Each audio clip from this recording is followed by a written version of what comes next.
decía Juliano, me invitaron a la inauguración de CELAC a hablar sobre el lawfare en Ecuador, lo cual me conmovió mucho porque realmente a Ecuador no es un país que se le hace mucho caso en América Latina, es el segundo más pequeño de Sudamérica, ni siquiera es fronterizo con Brasil, y que de Brasil se preocupen del caso ecuatoriano me emocionó mucho porque uno de los factores por lo que ha pasado, todo lo que ha pasado en Ecuador fue por la indiferencia regional y mundial.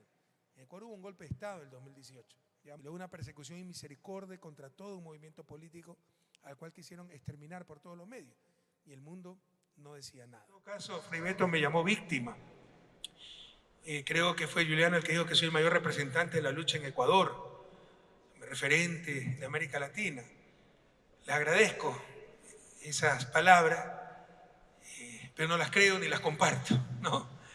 Yo no soy víctima, gracias a Dios no viví en Ecuador, trataron de hacerme daño, por supuesto han sido años difíciles, pero víctima ha sido ese pueblo ecuatoriano destruido por el neoliberalismo, un neoliberalismo corrupto, codicioso, entreguista. Víctima es mi compañero Jorge Glass, vicepresidente, al cual defenestraron para apoderarse del país, era la piedra en el zapato, y pasó más de 5 años preso, y lo logramos liberar hace unas pocas semanas.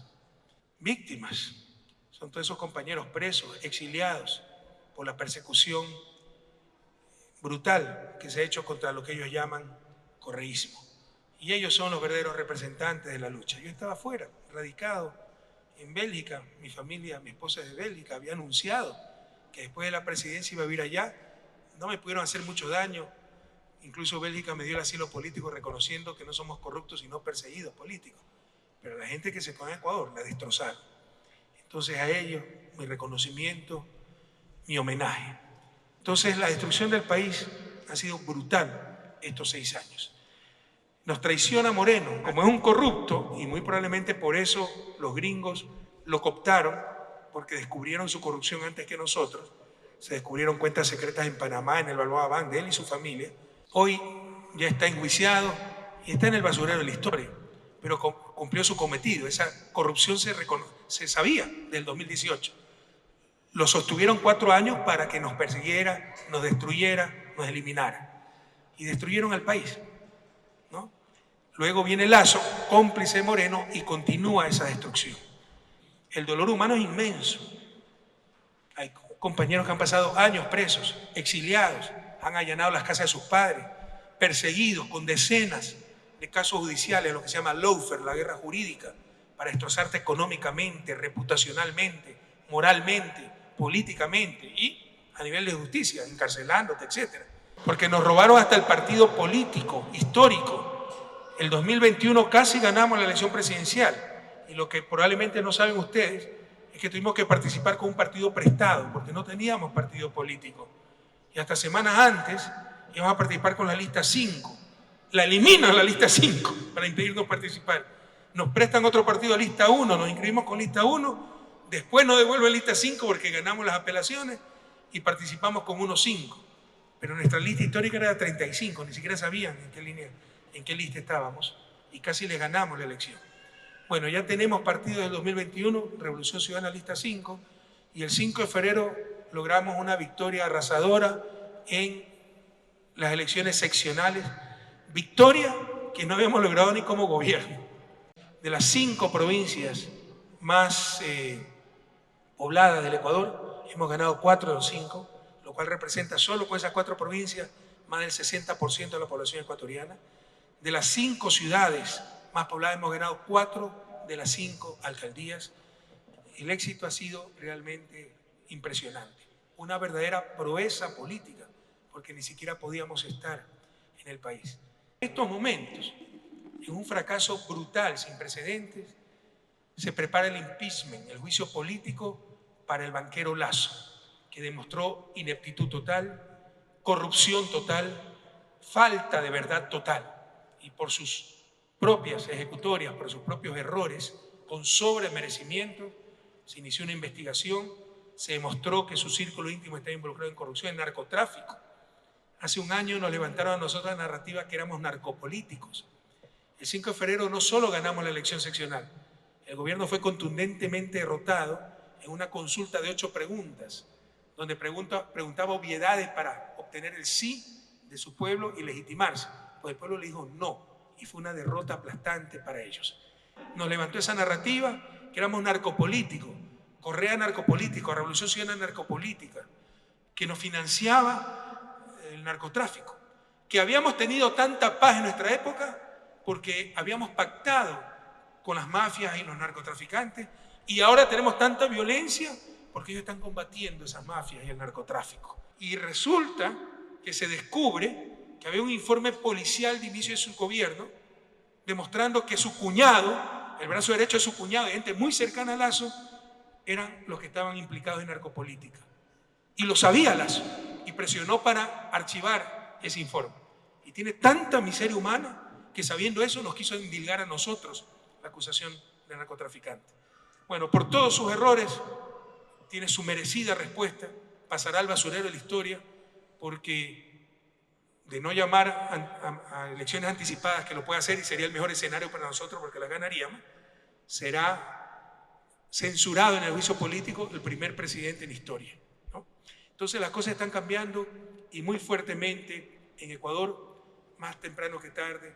Lo importante no es que yo vuelva, lo importante es que Ecuador vuelva a su pueblo, que Ecuador vuelva a la patria grande. El lawfare es la estrategia que tienen para destruir a los líderes progresistas, para lograr por la persecución judicial lo que no logran en las urnas. Lo sufrió Lula, Evo, Cristina, quien les habla.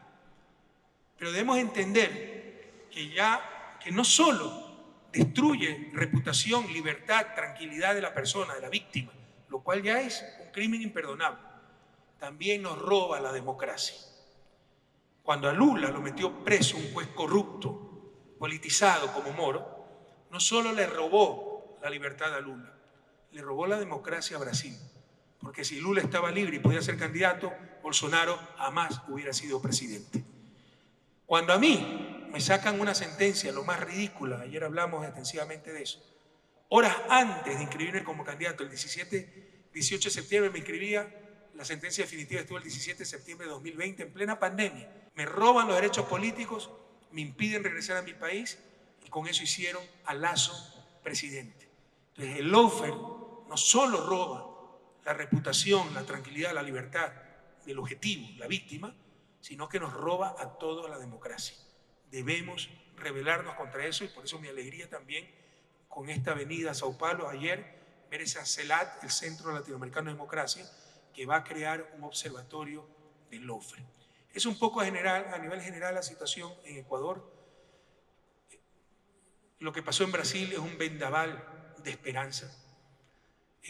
La economía más grande de América Latina, nuevamente dirigida por un gobierno progresista y por un presidente de la dimensión del compañero Lula da Silva. Yo creo que esa decisión del pueblo brasileño, que venció al fascismo, pacífica, democrática, constitucionalmente, pero también contundentemente, cambia obviamente el balance geopolítico en la región. Hoy vivimos tiempos de esperanza. La segunda ola progresista es mucho más extensa que la primera, tal vez menos profunda, ¿no? Más heterogénea. En la primera ola, alguien nombró, creo que fue Juliano, con Hugo, con Lula, con Cristina, después con Dilma, había hasta una fraternidad, ¿no? Nos entendíamos muy bien. No es que coincidíamos en todo, pero una confianza mutua muy profunda. Hoy no veo eso, veo un poco más de heterogeneidad, veo un poco más de debilidad en los gobiernos progresistas. Antes los gobiernos eran muy fuertes, tenemos mucho apoyo popular y tenemos más experiencia, sabemos lo que tenemos que hacer, pero la derecha también lo sabe. Están dispuestos a todo para impedir cualquier cambio. Si no, recuerden lo que pasó el 1 de septiembre en Buenos Aires, cuando casi matan a Cristina Fernández de Kirchner. Sin embargo, se ven tiempos inéditos en América Latina, se puede hacer mucho, sobre todo con Brasil. Pero nunca hemos tenido las dos economías más, ni las tres economías más grandes de América Latina en manos de la izquierda. Hoy tenemos las 5. Brasil, México, Colombia, Argentina y Chile. Entonces, son tiempos de esperanza, pero no descuidar, porque el enemigo, el adversario, también está más preparado. Pero la lucha es durísima. Vivimos bajo el imperio más poderoso que haya conocido la humanidad, que es el imperio del capital. Todo está en función del capital. No solo eso, No ser capitalista es poco menos que estar fuera de la ley, porque se nos ha robado el derecho internacional. Organización Mundial de Comercio, Tratado de Protección Recíproca de Inversiones, derecho de propiedad intelectual. Se nos ha robado el derecho público nacional, que la libre empresa, que ni sé cuánto, que la libre competencia. Se nos ha robado la ciencia. Gran parte de la economía es ideología disfrazada de ciencia. Justificar el capitalismo con ecuaciones. Se nos ha robado los sentidos comunes. Es como que si no ser lógico, no ser capitalista liberal. Ayer escuchaba a un gran doctor de Colombia decir que a Petro lo acusaron porque romper la libre competencia, porque en la Constitución colombiana se establece la libre competencia. Como que si el Homo sapiens sobrevivió con la libre competencia. El Homo sapiens sobrevivió con la cooperación, con la solidaridad, y así venció a especies más fuertes, incluso más inteligentes que él. Entonces, tenemos que luchar contra los sentidos comunes. Por eso estamos aquí, para ya lograr ese buen vivir, esa prosperidad, pero para todas y todos, con dignidad, con justicia, para lograr la supremacía del trabajo humano sobre el capital. La lucha es dura. Nadie dijo que el camino iba a estar lleno de rosas. Ahí tenemos ejemplos de lucha eterna, como el compañero Lula da Silva, encarcelado injustamente. Tenemos el ejemplo de un Evo Morales, también perseguido, y cómo volvió y arrasó en Bolivia, defenestrado por un golpe de Estado. La mala noticia para esta gente, para la derecha, es que pueden hacer perder el tiempo, pero la victoria final, compañero, que no le quepa la menor duda a nadie, será la nuestra, la de nuestros pueblos, la de ustedes. Un inmenso abrazo y hasta la victoria siempre.